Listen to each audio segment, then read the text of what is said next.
Welcome to the Iraqi Dinar Update channel, your trusted source for the latest news, analysis, and insights on the Iraqi dinar. We provide up-to-date information on exchange rates, economic developments, and key financial trends affecting Iraq's currency.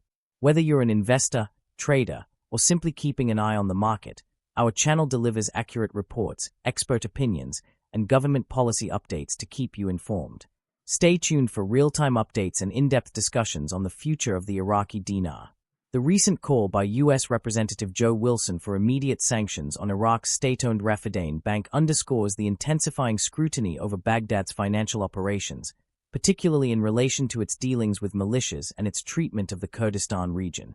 Wilson's statement highlights allegations that the Iraqi government, through Revaluation Bank, has been involved in laundering billions of dollars for groups with ties to Iran, while simultaneously withholding the salaries of Kurdish public sector employees.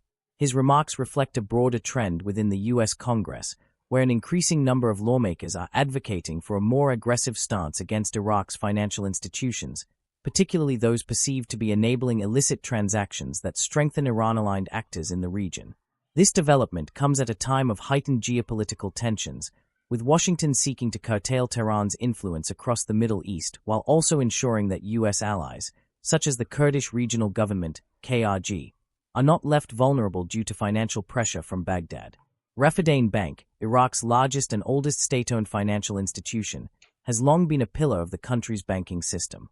Established in 1941, it has played a central role in handling government finances, public sector salaries, and various development projects. However, allegations of corruption, mismanagement, and complicity in illicit financial flows have plagued the institution for years. Recent claims suggest that the bank has been facilitating massive money laundering operations that benefit armed groups aligned with Iran, raising serious concerns in Washington. The call for sanctions reflects fears that unchecked financial channels in Iraq are enabling Tehran to bypass international restrictions, sustain proxy militias, and extend its strategic influence. Wilson's push for sanctions suggests that members of the U.S. government are increasingly willing to confront Iraq's financial sector head-on, leveraging punitive measures as a means of disrupting these alleged illicit networks. At the heart of this controversy is the broader struggle between the Iraqi federal government and the semi-autonomous Kurdistan regional government. Tensions between Baghdad and Erbil have persisted for decades, often centering around disputes over oil revenue sharing, budget allocations, and political autonomy. In recent years, the situation has become particularly dire, with the federal government accused of deliberately withholding budget payments that are meant to cover the salaries of Kurdish public sector employees. This financial pressure has exacerbated economic hardships in the Kurdistan region, fueling resentment among Kurdish citizens and deepening the political rift between the two governments. Critics argue that Baghdad's actions amount to economic coercion, a means of forcing the KRG into submission by restricting its financial resources. The broader context of these developments ties into Washington's ongoing efforts to counter Iranian influence in Iraq and the region. The U.S. has long been wary of Iraq's financial system being exploited by Iran-backed groups, particularly in light of ongoing sanctions against Tehran. The Iranian regime has repeatedly sought ways to circumvent these restrictions, often relying on affiliated networks in Iraq to access hard currency, move funds, and finance its regional operations. The potential involvement of Revaluation Bank in such activities raises alarm bells in Washington, where policymakers are eager to close off any financial loopholes that could provide Tehran with economic lifelines. Wilson's call for sanctions aligns with previous U.S. measures targeting Iraqi financial entities suspected of facilitating illicit transactions, such as the restrictions imposed on certain Iraqi banks for violating anti-money laundering regulations. By advocating for punitive actions against Revaluation Bank, Wilson is signaling a desire to tighten the financial noose around Iran-linked actors and reinforce Iraq's obligations under international financial regulations. Another key consideration is the impact of these developments on U.S.-Kurdish relations.